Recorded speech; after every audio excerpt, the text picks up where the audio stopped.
The MLB Gambling Podcast on the Sports Gambling Podcast is presented by WinBet. Bet $100 at WinBet and get a $100 free bet. Head over to sportsgamblingpodcast.com/WinBet. That's sportsgamblingpodcast.com/WYNNBET to claim your free bet today. We're also brought to you by the College Football Experience. Get ready for college football season by checking out all 131 college football team previews. Go to sportsgamblingpodcast.com/CFB. That's sportsgamblingpodcast.com/CFB. Welcome, everybody, to the MLB Gambling Podcast on the Sports Gambling Podcast Network. My name is Malcolm Bamford. I am coming to you from Newcastle upon Tyne in the northeast corner of England. Today is Sunday, August the 28th, and we are here to handicap an 8-game card, just a little one, for Monday, August the 29th. Joining me this evening is Mr. Dylan Rockford. Dylan, how are you doing? I'm doing well, enjoying my last few days here down in Tampa, enjoying the weather. Might want to fade me now. 0-3 on the day. Giants looking bad. 0-4, so not looking good. No.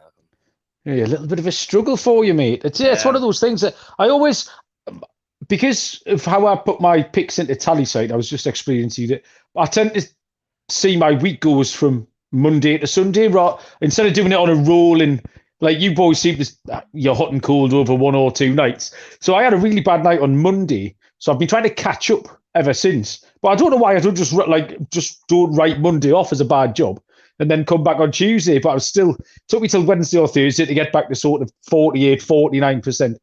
So I'll have to see how I get over. I did hit my lock and my dog last night. Nice. The Cleveland Guardians did me proud at a big price, plus 163, I think, Cleveland. But yeah, there's games as we speak. There's been a lot of afternoon games. There's been quite a lot of runs scored as well, and a few weird results. The Tigers have scored 9. Wow. And the Rays put 12 on the Red Sox. The Angels have swept the Blue Jays. The Pirates have shut out the Phillies. And wait, Malcolm, and you have the Blue Jays in your top 10? In the power rankings. Oh my God. You start. You sound like, did this mood off put you up to this?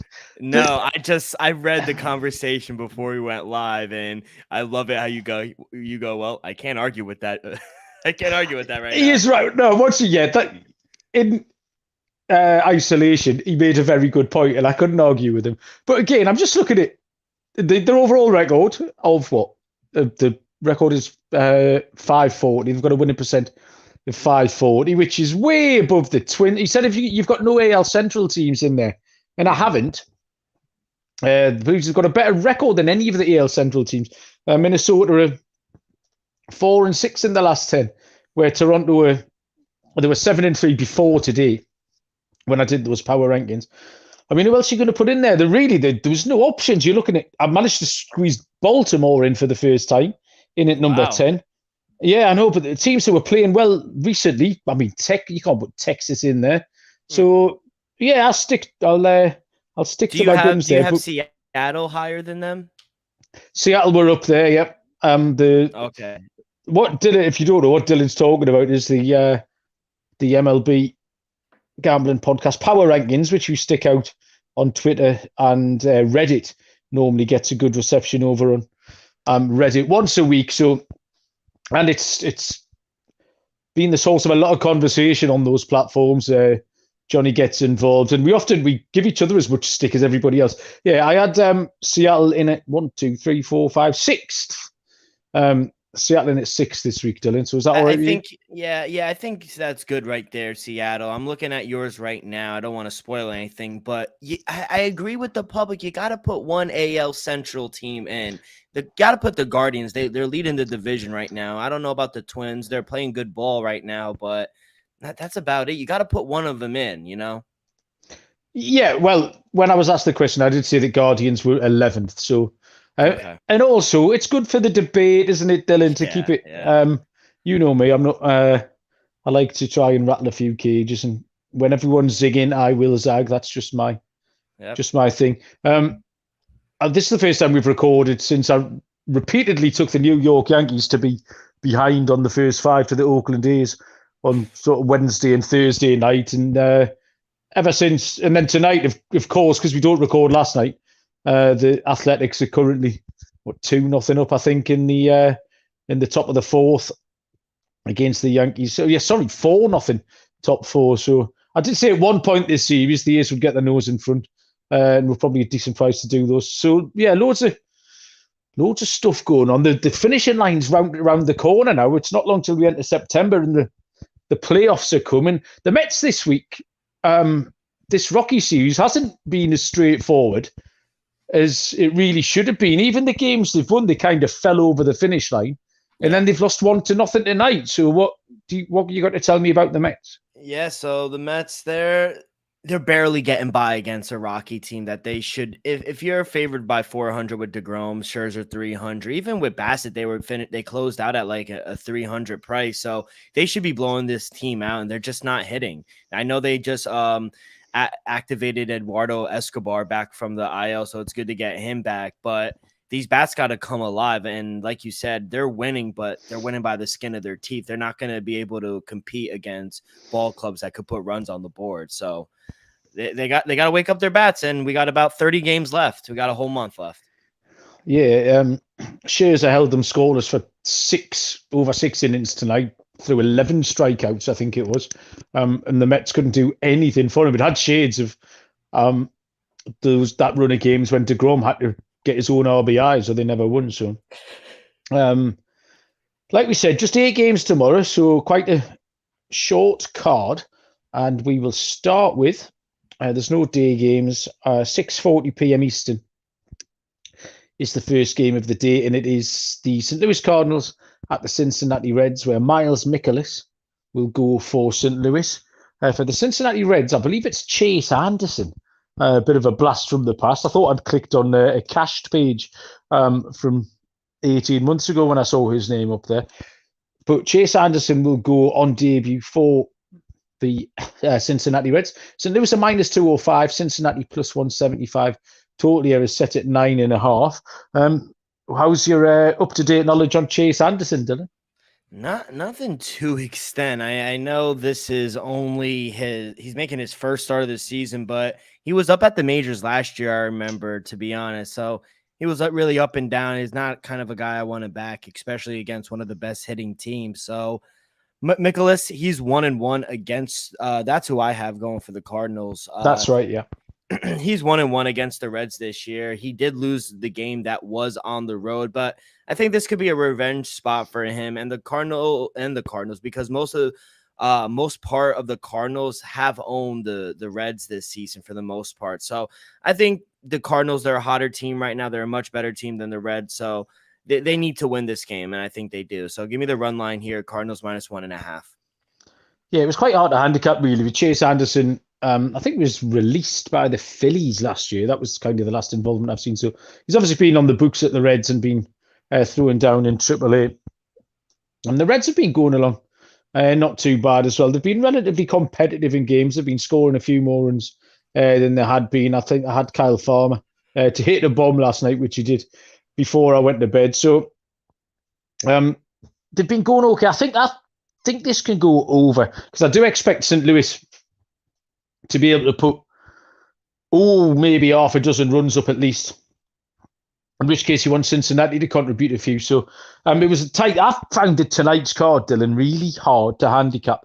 I've only came down on the side of one team, I think. I've got a run line and then a load of totals. It was a really tricky card. There's one decent pitching matchup in there. Oh, sorry, 2 decent pitching matches up. And the rest's there's a lot of bits and bobs going on tomorrow. And this was the first example of it. So I was struggled with a strong lean. I think St. Louis run line was an angling, but I do think we can get to over 9.5 in this one, because Cincinnati have been scoring a few runs of late. So I think they can chip in and help St. Louis get this to over 9.5. Next game is the 6:40 Eastern first pitch. The LA Dodgers at the Miami Marlins. Tony Gonsolin will go for the Dodgers, and Pablo Lopez is the pitcher for the Miami Marlins. The Dodgers are short, -255. Pablo Lopez +215 for the Marlins, and the total here is set at 7. Tony Gonsolin has a record of 16-1, which is quite That's remarkable. crazy. Isn't it? Absolutely nuts. It looks like on my book I've written 16-1. When I do make notes on the horse racing and stuff, it looks like Gunslin 16-1, just because it's such an unusual number to see written down next to a pitcher's name. But he's not. He's 16-1. Has an ERA of 2.10. He's pitched 128 and 1/3 with 116 strikeouts. Pablo Lopez is 8-8, 3.66 ERA, 140 innings pitched, 136 strikeouts. Yeah, I mean, Gunston's numbers are what you'd expect him to be. He's actually getting better. He's bringing his ERA down from that 2.10 is decreasing. He's 5-0 in his last 5 starts, 157 ERA in that spell. He had a little blip at Colorado, and when you call it, I think it was 3 earned runs. In Colorado, it's actually probably a successful outing. And overall, a 2.66 road ERA. Pablo Lopez, on the other hand, has been struggling. We commented that he might be maybe getting a little bit fatigued.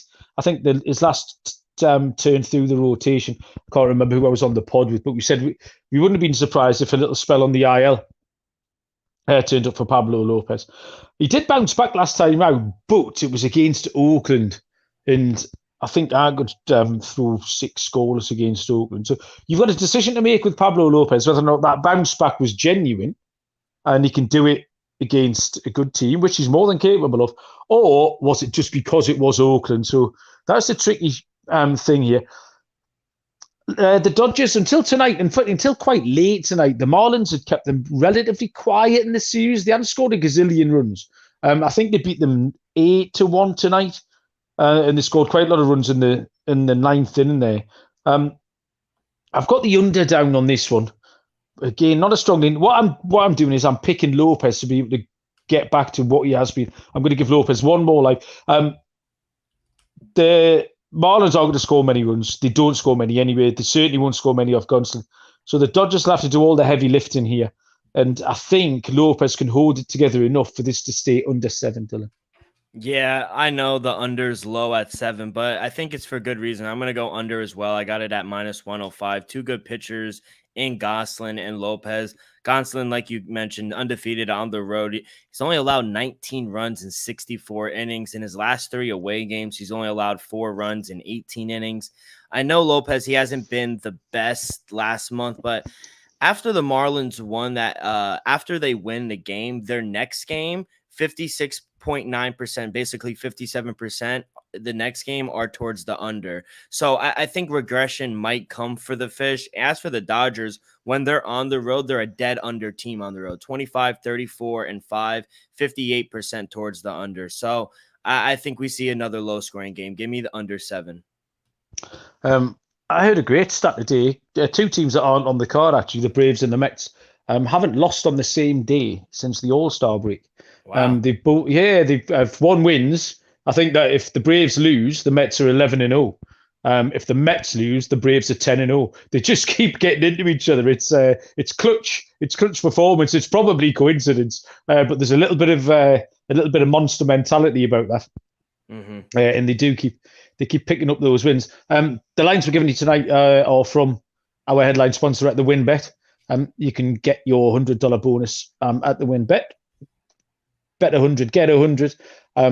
The WinBet Casino open 24 hours a day as well. And reduced juice in the baseball games makes it the best place to bet MLB as well at the moment. Sportsgamblingpodcast.com/WinBet is the place to go. To claim your free bet, sportsgamblingpodcast.com/WYNNBET to claim your free bet. Offer subject to change. T's and C's at winbet.com. Must be 21 or older and present in the state where play through WinBet is available. If you're someone you know has a gambling problem, call 1-800-522-4700. An odds trader as well. Really great new tool for DGens like us. Odds trader will compare and contrast odds from all your sports books. They'll give you different sign-up codes, promotions, and they'll also give you things like player stats, key game stats, injury reports, and projected game day weather. So oddstrader.com/bluewire is the place to go. Odds Trader is the #1 site for all of your game day bets. Next up on this card is 7:07 Eastern first pitch between the Chicago Cubs and the Toronto Blue Jays, where Javier Assad will take the hill for the Chicago Cubs and Jose Barrios will go for the Toronto Blue Jays. The Cubs here are plus 190. The Blue Jays are minus 225. Total here is set at 9.5. Dylan, tell us a little bit about Javier Assad. Don't panic when I disappear off screen. I need to go and plug my laptop in. I'll be about 15 seconds. You say things. Yeah, no problem. Javier Assad, he's only making his second start of the year, but I don't know. He's just tendency. He doesn't go too long in this game. It's going to be another run line play for me, Malcolm. Give me the Blue Jays on the run line, minus 1.5. Now, I know we've talked about Jose Barrios home and away splits, and he's a guy you want to back in Toronto and not on the road. Out of his 13 starts at home this season, the Blue Jays have won 12 of those. And of those 12 wins, the Blue Jays have covered the run line in 9 of those games. So I like the chances here with the Blue Jays against Javier Assad. Like I said, he's only making his second start of the year. I don't think he'll be able to go long in the game. I trust the Blue Jays bats to wake up. Give me the Blue Jays minus 1.5. I'm going to pretend I'll agree with everything that I just didn't hear you say there while I was busy going and plugging my laptop in. I don't know what to do with this at all. My instinct is to not want anything to do with the Blue Jays. Having about 5 minutes ago had a conversation about the Blue Jays being in my power rankings, and then also at the same time having been swept by the Angels. I thought Assad could go okay here. Obviously, only pitched 4 innings, but he did manage 4 scoreless innings. Don't know what to do with this at all, Dylan. Absolutely no idea. What was your pick there, mate? My pick was Blue Jays minus 1.5. And if I were to, I do lean under, but it's my total is at 9.4, so it's right at the number. And maybe you want to look first 5 innings under, because Assad, he doesn't go long. And if you do think he's going to be able to limit the Blue Jays bats, maybe the first 5 is a better play than the whole game. Yeah, fair enough. Yeah, I'll agree with that. I mean, just looking at the stat, then Chicago struggle against the better teams. The Cubs can beat up on some teams around them, but the stronger the teams with a plus 500 record, the Chicago Cubs do struggle against. Yeah, I'll tell you, I will. I'll make the bright decision to back your judgment here, Dylan. I did lean towards the over, but again, the Rockford lines are normally pretty good as well. So I think the safest bet here would be the Toronto Blue Jays on the run line. Next up is a 7:40 Eastern first pitch between the Boston Red Sox and the Minnesota Twins, where Brian Bellows back. He was my guy months ago. Boy, yeah. For the Boston Red Sox. Dylan Bundy is on the hill for the Minnesota Twins. Boston Red Sox plus 135. The Minnesota Twins here are at minus 155. Total is set at 9. Are you giving my boy a chance here, Dylan? Yeah, actually, I do see some value in them. So I only made the Twins a minus 140 favorite. So if the Red Sox get up to a plus 140, I think there's some value there with the Red Sox. But I'm going to go under 9 in this one. I set my total at 8.7. That, like I said, that was really the only play I had a strong opinion about. Bundy has had 1 start against the Red Sox this year, and he was great. He went 5 innings. He only gave up 1 run in a Twins win. Now, I've given Bello a rough time and some shit, but he hasn't looked all that bad in his last 3 starts. In his 6 starts this season, 4 of the 6 have gone under this number. So they've been losing the games, but they've been low scoring. So I expect another low type scoring game. When I think the games are going to be close, I always grab the under, because I think runs are going to be at a limit. So I like the under here. Yeah, I agree with you. Brian Bellows, in that there's a little group of pitchers we talked about last week who were up early in the season, struggled, have gone away, and come back a second time and looked really good. Nick Lodolo was one. Reed Detmers was one. Off the top of my head, can't think of a couple of others. George Kirby, although I think he was injured really more than struggled. But and this happened at the back end of last season as well. Me and Moonop had a lot of success. I remember the Texas pitcher, AJ Alexi, the rookie who come up, and he won games regularly at decent price. And Brian Bello, I think, is going to give us a chance here. Dylan Bundy's going okay, isn't he, for Minnesota? You don't get much out of him. You get five in a third, I think, is the longest he's gone. Doesn't give up many runs in this one. The only problem I've got is just Boston are broken, aren't they? Boston are really struggling. They've got hump tonight off Tampa Bay, 12-4. They won 3 out the last 7. 3 out the last 10. Sorry. Yeah, they're both 4-6 in their last 10. They're both really not doing well. Yeah, it's a bit of a struggle. If anything, I'd take Boston here. I don't necessarily trust. Rather Minnesota. You trust Bundy, but you're not going to get that much out of him. I'm going to go with the system that proved relatively profitable for us last year, which was to take some of these sort of comeback rookies, if that's a term that I haven't invented, rookies who are kind of having their second stab, and that Bellows settled down a bit, and I think he can go okay. It's going to be a close game, like you said, in which case, at a plus 135 price, I'll take Boston. Do you think the Twins bats woke up in this Giant series? Because today they scored, they're at like 8-9 runs. They scored 3 yesterday. In the opening, they won 9-0. So they're scoring some runs now, the Twins. Can their pitching hold up? Yeah, you've got a good point there as well. So, again, it's another really tricky one, Dylan. I know people don't want to listen to me just saying this is too hard for me, because that's not what we're here for. But yeah, it's man, sometimes, and you know what, the people who listen to this show, they handicap this stuff every day as well. And sometimes if it's a head scratcher, it's an absolute head scratcher. So 100%. We will move on to an 8:10 Eastern first pitch. This is the only game that's off the board tomorrow. We have no pitcher for the Pittsburgh Pirates, who will take on the Milwaukee Brewers, and Corbin Burns. No pitcher at all, no lines at all. Therefore, I've got nothing at all. I mean, I'll give you Corbin Burns' record of 9-6 with 152 and 1/3 pitched and 190 strikeouts. Struggled in his last 5. 7 earned runs and 3 earned runs in his last 2 starts were both against the Dodgers. Kind of forgivable. But he has got a 4 earned run effort there against Pittsburgh, actually, 5 starts ago. So Burns is on the slide a little bit. So it'll be interesting to see if we can get Pittsburgh here at a good price. Pittsburgh got a good win at Philadelphia today. So they are live dogs. Bit of a travel spot for them. But early finish today, so it shouldn't make a huge difference. So it'll be interesting to see if we get Pittsburgh at a nice price. Or maybe to keep it close on the run line, get Pittsburgh plus 1.5. But I'd want to see the pitcher. Dylan, anything on this? I'm seeing now JT Brewbreaker might go. The ace. The ace. 3-11, 4.39 ERA. And on the road, he's actually pitched better. I know he's 0-7 on the road, but he has a serviceable ERA, 3.88 on the road.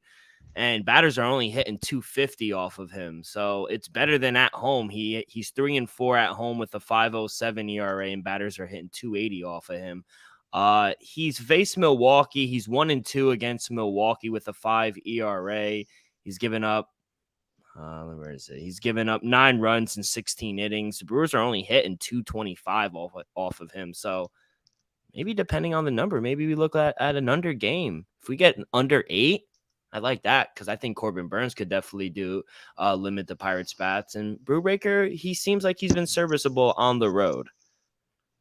Okay, fair enough. Dylan goes with the under.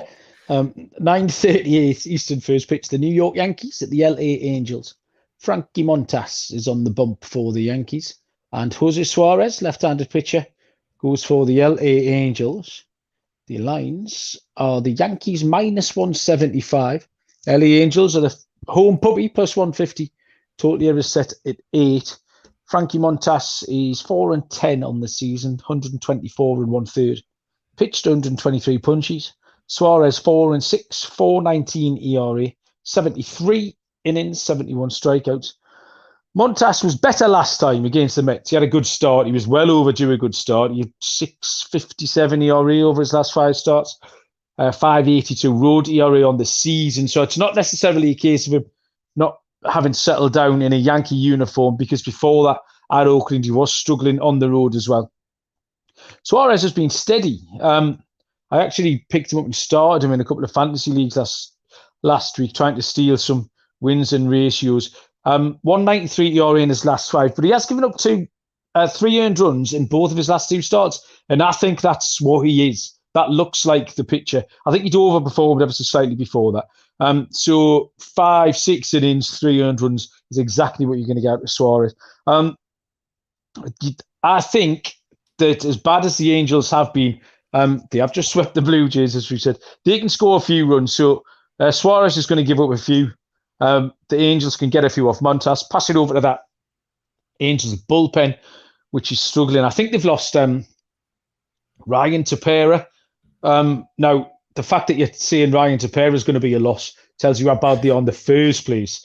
Do you know what I mean? So I'm going to take the over 80 here, Dylan. Yeah, we're going head to head. Give me the under. Another underplay for me, Malcolm. I made my total 7.6. Now, Jose Suarez, he may not seem like a good guy to back, but if you look at his last 5 starts, he hasn't allowed more than 3 runs in any of those games.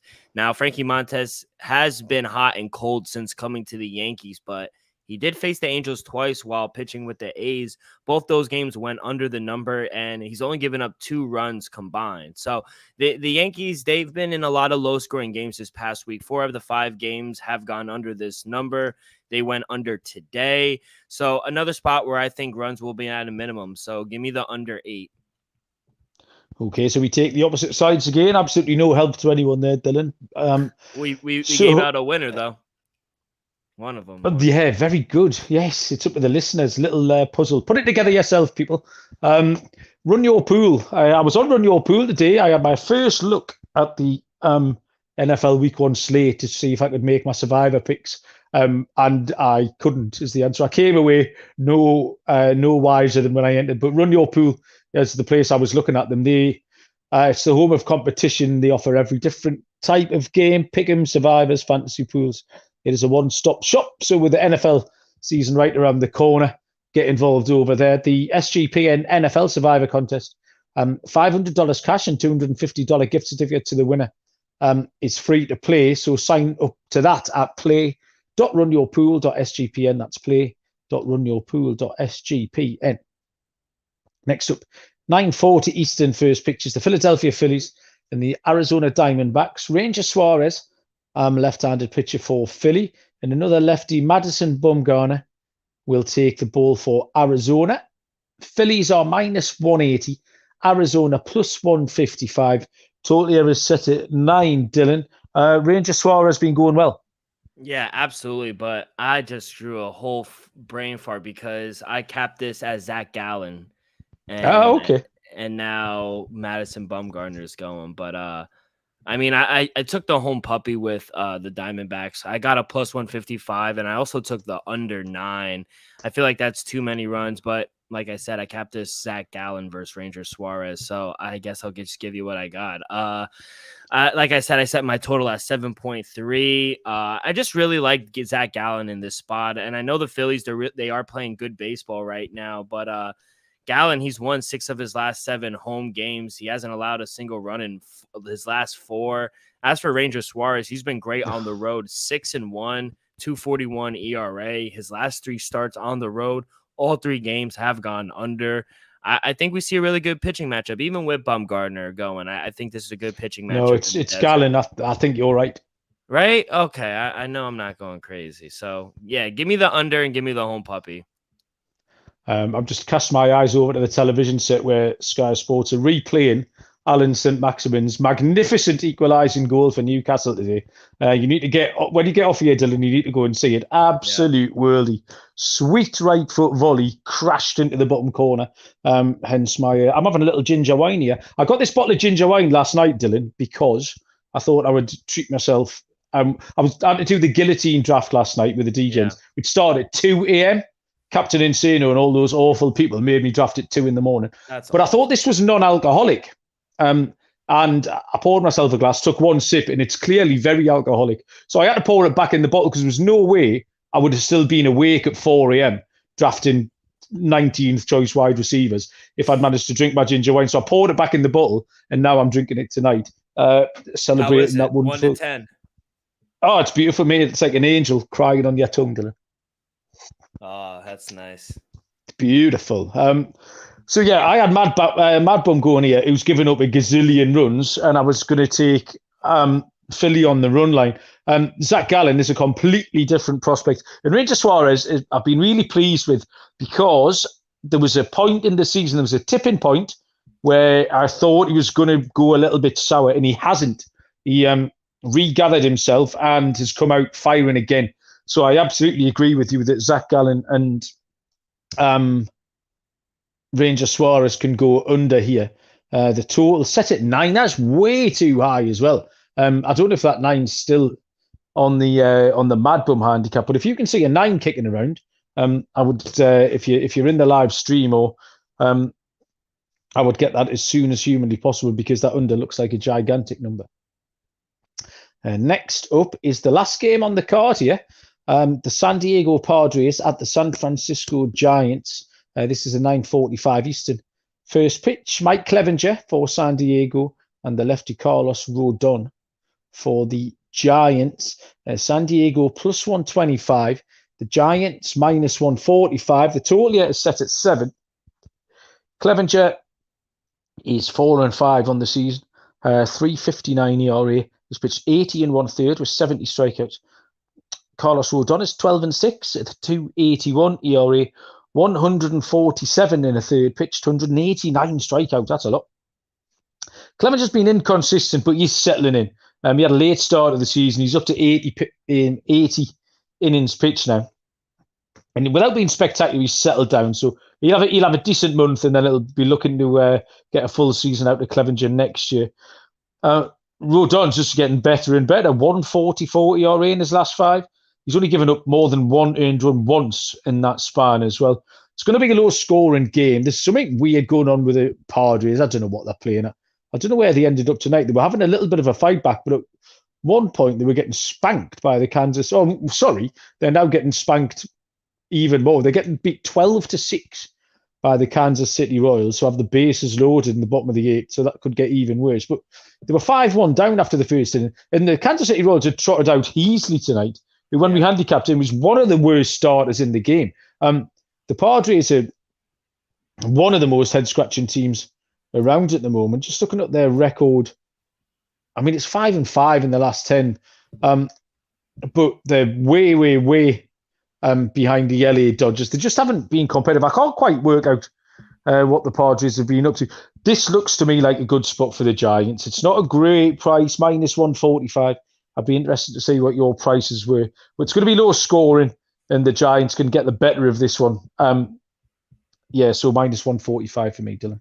Yeah, that same play for me, minus 145 with the Giants. I actually made the Giants a minus 160 favorite. I think you're spot on. I think it's just a good spot for him at home. I think they have the pitching advantage with Rodon on the mound. He's been incredible at home. 6-1, 186 ERA. He's faced the Padres twice now. And the last time he was able to go the full game, 9 innings, only 1 run, 3 hits.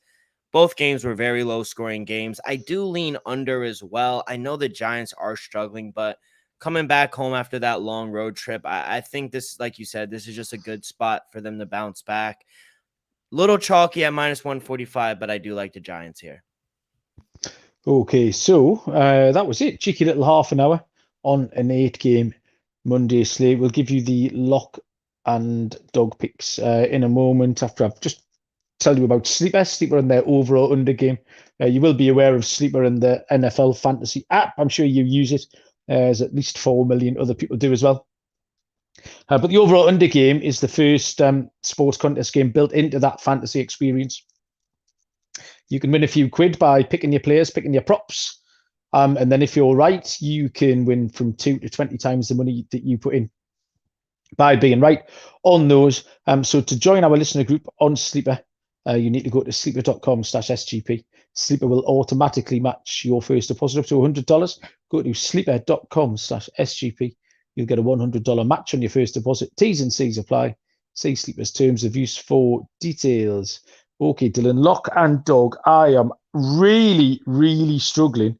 I need you to give me 45 seconds here to try and land on something. And I promise I won't copy you, but I need some inspiration to show me how it's done. Yeah, I got you. So for my lock, we'll go to the game I just mentioned. It's a little chalky, I know. Minus 145, though. I really like the Giants here. Rodon, I think he, like Malcolm said, Musgrove, or Clevenger, excuse me, he's been very shaky, very inconsistent. Not a guy I really want to back on the road either. So I like Rodon at home. I think this is a good bounce back spot for the Giants. As for my dog, this is the last game we talked about. Give me the Snakes here if Zach Gallen is pitching. If Zach Gallen isn't pitching, I'll probably lay off the game. I like Zach Gallen here at home, though, 9-2, and he's just been dealing. What is it? 241 in his last 3 starts. All the games have gone under. I just think this game screams 3-1, 3-0. So I think he's going to be able to limit the Phillies. So and it's a travel spot here for the Phillies as well. So give me the D-backs here. Okay, well, for my lock, I'm going to stay with the same game. And since you've redirected me towards Zach Gallen on this one, I think that under is a great play. I really like what Suarez has been doing at the moment. But yeah, you can't argue with Gallen at all. You see a little travel sport, so everyone's just a little bit quieter. It could be a slow burner. Diamondbacks don't score many anyway. So the under 9 for me is a lock. And for my dog, I'm not going to give you much of an explanation here. Give me the Chicago Cubs at plus 190 to go and win at the Toronto Blue Jays. No idea what Assad's going to do. But I think any team at that price against the Blue Jays, as much as we've talked about them and we've just sort of laughed and joked about me putting them, where did I have them? 10th, I think, in my power rankings, somewhere like that. They have just been swept by the LA Angels. The Cubs come in, a similar team. We don't know what we're going to get from Assad. If Assad could keep them quiet, if he can replicate his 4 scorers and put them in the game, Berrios could blow up. The Cubs could win this.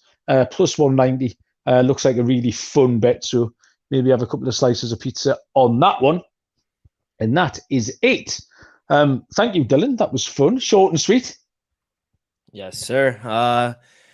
For me, going on the rest of the night, probably watch Sunday Night Baseball, new House of Dragon, Game of Thrones going on. I don't know if you watch any of that, but new episode tonight. It's incredible. No, the IT department really likes that. So, in fact, she already asked because it's on overnight. Yeah. She asked me if I would stay in bed in the morning, just out the way, so she could watch it because it's a holiday here tomorrow. It's a bank holiday tomorrow. Oh, nice. So everyone's got Monday off. So it's not a bad request. I'll happily stay in bed. It's not a problem. So she's already planned just to keep me out the way. Just stay in bed. Because she's going to, so she can watch, the IT department can watch House of Dragons. I'm going to have another glass of ginger wine. I'm going to watch Match of the Day, which is the football, and watch that glorious equaliser again. And I will also watch some Sunday night baseball. Braves at the Cards, innit? Yeah, should be a good game because I'll have to stay up late if I've got to enforce lying in the morning because I'm not allowed to get out of bed. So hopefully the Cardinals win. I believe, Dylan, we need a little build up here because I think Newcastle play Liverpool on Tuesday. You know, Moonaf's already started needling me in the Slack chat. So I'll just 31st of August. Yeah, that's Tuesday, isn't it? Is it the 31st is Wednesday? Okay, there you go. Yes. Are there lines up? No, I haven't seen any yet. I didn't realize there was games, midweek games. It's not very often we have EPL midweek. They're normally free. So, it's at Anfield. It's at Liverpool. So I would tell Newcastle will be about 8-1. We'll be plus 800, plus 900. Liverpool will be about minus 3. So I got some 3,000. Right, okay. Odds. I reckon. So give me minus 300 Liverpool. The draw will be plus 400 Newcastle, plus 850. Wow, you're so sharp. Liverpool minus 340, draw plus 435, Newcastle plus 800. There we go. You're the man. Well, it'll be fun anyway. So that's at 8:00, and we'll record straight after that. So either I've got a feeling you and Moonaf could be getting stuck right into me when maybe you used up all your goals yesterday because Liverpool won 9-0 yesterday. So hopefully you've used up all your goals. That's just the ways that you use up all your goals one day, and then you won't be able to score on Wednesday night. Oh, well, that'll be fun. Look forward to that. Thanks, Dylan. Thanks, everyone, for joining us. Good luck with your punting week. Monday, it's a new week. So we'll get up that hill together.